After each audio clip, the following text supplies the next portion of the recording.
Let's talk about UFOs for a minute. What do you make of what's going on right now? Oh, it's exciting.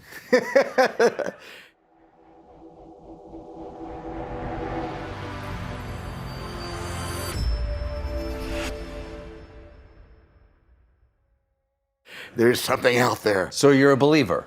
I don't know if I'm a believer in the sense that I'm kind of the person that would think, I got to see something like that to believe it. I can make up stuff Sure. and make movies about things that I've never seen or experienced, and that's fine. But in terms of really believing something, I think I'd have to have my own close encounter.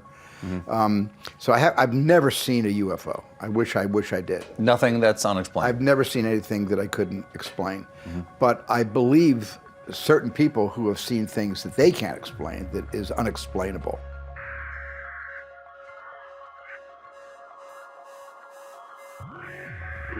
Nickel 613, Roger, over. Roger, there's troubleshooting. What the fuck is that? Did you box moving target? No, I took an auto track. Oh, okay. Oh my gosh, dude. Wow, look at that, man. Look at it fly. Dude, that is a fucking drone, bro. There's a whole fleet of them. Look on the ASA. My gosh. They're all going against the wind. The wind's 120 knots from the west. Look at that thing, dude.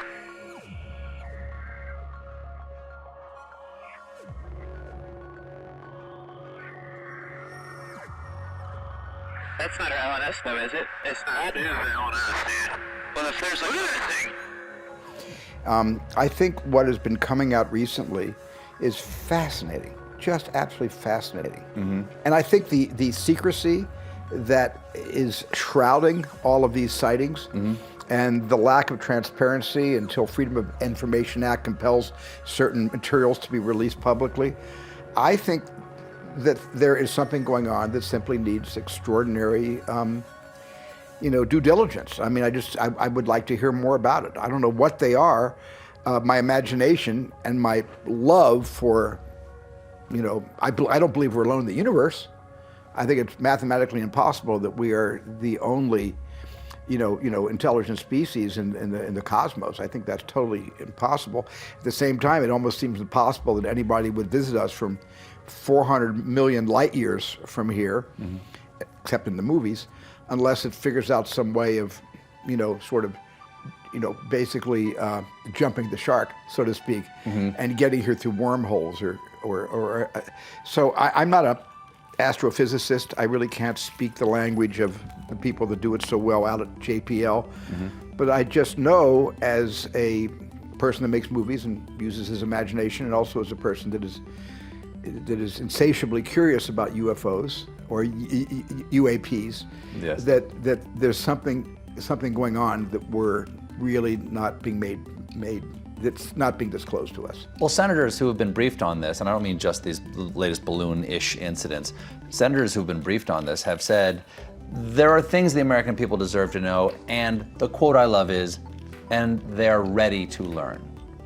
And that says to me that there's something sort of paradigm shattering about this news that we're not being told. The most optimistic thing I feel about these things that we're seeing in the skies, or the Army and Navy and Air Force are recording on their gun cameras, is that what if they're not from an advanced civilization 300 million light years from here, but what if it's us 500,000 years into the future that is coming back to document the second half of the 20th century and into the first 20th century, because they're anthropologists and they know something that we don't quite know yet that has occurred, and they're trying to track the last 100 years of our history. Well, the hopeful part about that to me is that we survive. Yes, that we survive, or a certain percentage of us survive, that allows these other generations to flourish. I believe that if any extraterrestrial civilization has journeyed all the way here, it's because of curiosity and science, and it's not about aggression. Because if they can get here, they don't need our resources. They must have enormous resources already.